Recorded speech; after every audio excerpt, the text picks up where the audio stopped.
ரங்க அவனோட மொபைல் எடுத்து நான் நம்ம அகாடமில கோச் ஆகிட்டேன்னு துளசிக்கு மெசேஜ் அனுப்பிட்டு மொபைல தூக்கி போட அதுக்கு துளசியும் வீடியோ மெசேஜ் அனுப்பியிருக்க. அதை ஓபன் பண்ணி பார்த்தா நீ உண்மையை தான் சொல்றியா, எனக்கு ரொம்ப ஹாப்பியா இருக்கு. ஸ்டூடெண்ட்ஸுக்கு உன்ன மாதிரி ஒரு கோச் தேவைன்னு ஆல் தி பெஸ்ட் சொல்ல ரங்கனும் அதை பார்த்து ரொம்ப ஹாப்பி ஆகுறான். அங்கே கட் பண்ணா ராஜசேகர் போலீஸ் ஸ்டேஷனுக்கு வந்திருக்க. எஸ்ஐ அவனை பார்த்துட்டு நீங்க பெரிய ஆளா இருக்கலாம், அதுக்காக இப்படி பொய்யான வீடியோவெல்லாம் கிரியேட் பண்ணி எங்களோட டைமை வேஸ்ட் பண்றது சரியில்லைன்னு ஒரிஜினல் வீடியோவை காமிச்சு உங்க அகாடமி பசங்க இப்படி பண்ணுவாங்கன்னு நான் கொஞ்சம் கூட எதிர்பார்க்கல. ஏதோ அந்த மேடம் இத பெரிய இஷ்யூ ஆக்க வேணாம்னு சொன்னதுனால போச்சு, இல்லனா உங்க பசங்க மேல ஆக்ஷன் எடுக்கிற மாதிரி ஆயிருக்கும்னு சொல்ல அவனும் எஸ்ஐ கிட்ட சாரி சொல்லிட்டு அகாடமிக்கு வந்து ஏண்டா அவனுங்க எல்லாம் ஒரு ஆளுன்னு ஃபேக் வீடியோலாம் கிரியேட் பண்ணி வச்சிருக்க,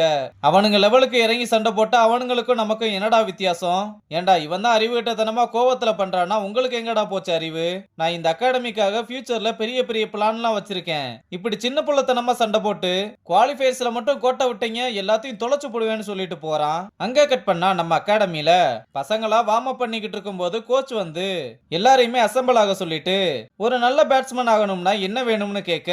நல்ல கோச் வேணும்னு வீரா கத்துனதும் கோச் அவனை முறைச்சு பார்த்துட்டு நல்ல ட்ரைனிங் வேணும்டா முட்டாப்பையில, அப்பதான் உங்களோட ஸ்கில் எல்லாம் டெவலப் பண்ண முடியும்னு பேட்டர்ஸ் பவுலர்ஸ் எல்லாம் தனித்தனியா நிக்க சொல்லி பேட்டர்ஸ் மிஸ் பண்ற ஒவ்வொரு பாலுக்கும் பனிஷ்மெண்டா கிரவுண்ட ஒரு ரவுண்ட் அடிக்கணும், அதே மாதிரி பவுலர்ஸும் நீங்க போடுற ஒவ்வொரு லூஸ் பாலுக்கும் பனிஷ்மெண்டா கிரவுண்ட ஒரு ரவுண்ட் அடிக்கணும்னு சொல்லிட்டு எல்லாரையுமே பிராக்டிஸ ஸ்டார்ட் பண்ண சொல்றாரு. அப்ப பாண்டா பவுலிங் போடும்போது ஸ்லோ டெலிவரியா போட்டதும் அதுக்கு பனிஷ்மெண்டா ஒரு ரவுண்ட் அடிக்க சொல்லிட்டு இங்க மாத்தையனும் டைமிங்க மிஸ் பண்ணதும் அவனையும் ஓட சொல்ல அடுத்து வீரா ஓடி வந்து பவுலிங் போட்டதும் கோச் அவுட்னு சொல்ல உடனே பையனும் ரொம்ப குசியாகி தேங்க்யூ சார்னு சொல்ல நாயே உன்னதான் அவுட்னு சொன்னேன், ஒழுங்கா ஓடுறான்னு ஒவ்வொருத்தனையும் ஓட விட்டே சாகடிச்சுக்கிட்டு இருக்கான். இந்த பக்கம் கேர்ள்ஸ் எல்லாம் வார்ம் அப் பண்ணிக்கிட்டு இருக்கும்போது பத்மாவும் அவ கூட இருக்க ரெண்டு அல்லக்கைங்களும் சேர்ந்து ஜாலியா பேசிக்கிட்டு இருக்காங்க. அப்புறம் ரங்கன் கேர்ள்ஸ் கிட்ட எல்லாரும் ரெடியா இருங்க, இன்னும் 5 நிமிஷத்துல மேட்ச்னு சொல்ல என்ன சார் இன்னைக்கும் மேட்சான்னு கேட்டதும் நேத்து ஒரு மேட்ச் விளையாடும் போது பண்ண தப்பெல்லாம் இந்த மேட்ச்ல ரிப்பீட் ஆகுதான்னு பார்க்கலாம்னு சொல்லி அனுப்ப அப்ப தியோ வந்து பத்மாவும் அவளோட ஃப்ரெண்ட்ஸும் நீங்க இருந்தா ஆட மாட்டோம்னு ரொம்ப பிடிவாதமா இருக்காங்க சார், இப்படியே போனா மேட்ச்ல பர்ஃபார்மன்ஸே இருக்காதுன்னு சொல்ல அத பத்தி நீங்க ஒண்ணும் கவலைப்படாதீங்க நான் பாத்துக்கிறேன், நீங்க போய் மேட்ச் விளையாடுங்கன்னு சொல்றான். இங்க மாப்பிள்ள பேட் பண்ணும்போது என் மாமா என்கிட்ட கத்துனது கூட இல்லடா, கிரிக்கெட் சொல்லி கொடுத்த அவரே இன்னைக்கு என் ஸ்கில்லையும் கிரிக்கெட்டையும் கொஸ்டின் பண்ணிட்டாரு, அவர் சொன்ன மாதிரி இந்த பேட்டை வச்சு அந்த எம்என்சிஏ பசங்களை ரிவெஞ்ச் எடுக்கிறேன்னு பால போட சொல்லி காட்டடி அடிச்சுக்கிட்டு இருக்கான். அங்க கட் பண்ணா மணியை பார்த்ததும் தங்கம் வேகமா ஓடி வந்து பேச வர அவளை பார்த்ததுமே அவளை அவாய்ட் பண்ணிட்டு அங்க இருந்து போனதும் தங்கம் ரிஷி கிட்ட வந்து இந்த மணி ஏண்டா இன்னைக்கு காலையில இருந்து ரொம்ப ஸ்ட்ரேஞ்சா நடந்துக்கிறான், எனக்கு ஒண்ணுமே புரிய மாட்டேதுன்னு சொன்னதும் நேத்து மணி கிட்ரூமுக்கு வந்திருந்தான், ஒரு பால போட்டு வேற செம்மங்காண்டுல அடிச்சுக்கிட்டு இருந்தான்னு சொல்ல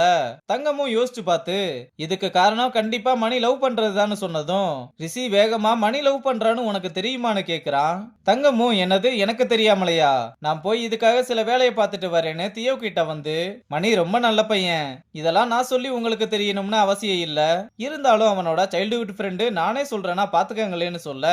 இப்ப எதுக்காக மணியை பத்தி என்கிட்ட பிரச்சாரம் பண்ணிக்கிட்டு இருக்கேன்னு கேக்குறா. தங்கமும் உங்களுக்கும் மணிக்கும் ஏதாவது பிரச்சனையான்னு கேட்க தியோ இல்லேன்னு சொல்றா. அப்போ ஒருவேளை உங்களை பிடிச்சு எப்படி சொல்றதுன்னு தெரியாம இருக்கானோன்னு சொல்ல தியோ கடுப்பாகி லூசாடி நீ, அவ என்கிட்ட பேசுறத வச்சு நீயா டிசைட் பண்ணிக்குவியா, தேவையில்லாம எங்களை சேர்த்து வச்சு எதுவும் ரூமரை கிளப்பிக்கிட்டு இருக்காம போய் ஏதாவது உருப்படியான வேலை இருந்தா பாருன்னு சொல்லிட்டு மணிக்கிட்ட வந்து இந்த விஷயத்த சொல்லி இது பெரிய இஷ்யூ ஆகுறதுக்குள்ள அவகிட்ட போய் பேசுன்னு சொல்ல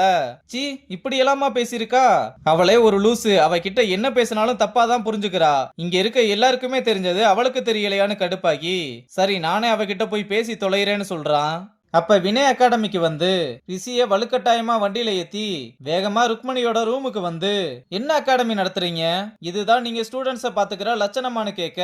ருக்மணியும் என்ன விஷயம்னே சொல்லாம நீங்க வாட்டுக்கு கோவப்பட்டு பேசினா நான் என்ன பண்றதுன்னு சொல்றாங்க. அதுக்கு வினயும் ஸ்டூடெண்ட்ஸ்குள்ள பிரச்சனை வர்றதெல்லாம் சகஜம்தான், ஆனா அதுக்குன்னு அடிக்கிற வர போவாங்களா, அவனை பாருங்கன்னு கத்த அவனோட முகத்தை பாருங்கன்னு கத்த அப்பா ப்ளீஸ் பா நான் சொல்றத கொஞ்சம் கேளுங்கன்னு ரிஷி எவ்வளவு சொன்னாலும் கேட்காம நீ கொஞ்சம் சும்மா இருடா, இவ்வளவு நடந்ததுக்கு அதுக்கப்புறம் எப்படி என் பையனை இங்க படிக்க வைக்கிறதுன்னு கேட்க, அது ஒரு லோக்கல் கிரவுண்ட்ல நடந்தது. ஆனா இனிமேல் அப்படி நடக்காது, என்ன நம்புங்கன்னு சொன்னா, அதுக்கு லீகல் ஆக்ஷன் என்ன எடுத்தீங்க, இதெல்லாம் என்னால அக்செப்ட் பண்ணிக்கவே முடியாதுன்னு சொல்ல, அப்ப ரிஷி தான் தயவு செஞ்சு வாங்கப்பான்னு கூப்பிட்டு வந்து, இங்க எந்த சீனும் கிரியேட் பண்ணாதீங்க, நம்ம இத அப்புறம் பேசிக்கலாம்னு சொல்லி அனுப்பி விடுறான். அங்க கட் பண்ணா மணி தனியா பிராக்டிஸ் பண்ணிக்கிட்டு இருக்கும்போது தங்கம் வந்து, உனக்கு என்னதான்டா பிரச்சனை, எதுக்காக என் கூட பேச மாட்டேன்னு கேட்க,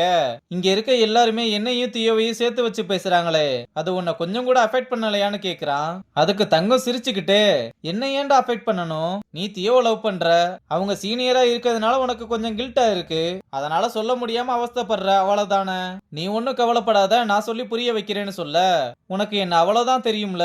ஆனா நீ சோகமா இருக்கியா சந்தோஷமா இருக்கியா எந்த மூடுல இருக்கேன்னு நான் பார்த்து பார்த்து உன்னை புரிஞ்சிருந்திருக்கேன். நான் இவ்வளவு சொல்லியும் நான் என்ன சொல்ல வரேனே உனக்கு புரியல, அட்லீஸ்ட் ட்ரை கூட பண்ணாததான் எனக்கு வலிக்குதுன்னு சொல்ல, டேய் நான் உயிரை கொடுத்து உனக்கு ஹெல்ப் பண்ணிக்கிட்டு இருக்கேன், ஆனா நீ ட்ரை கூட பண்ணவே இல்லைன்னு சொல்றேன்னு கேக்குறா. மணியும் இதை கேட்டு வெளியே வந்து, உன்னை சிரிக்க வைக்கணும்னு நான் என்னென்னமோ பண்ணிருக்கேன், ஆனா இப்ப அள வச்சிருவனோன்னு பயமா இருக்குன்னு சொல்லிட்டு போறதோட இந்த எபிசோட முடிச்சிருக்காங்க.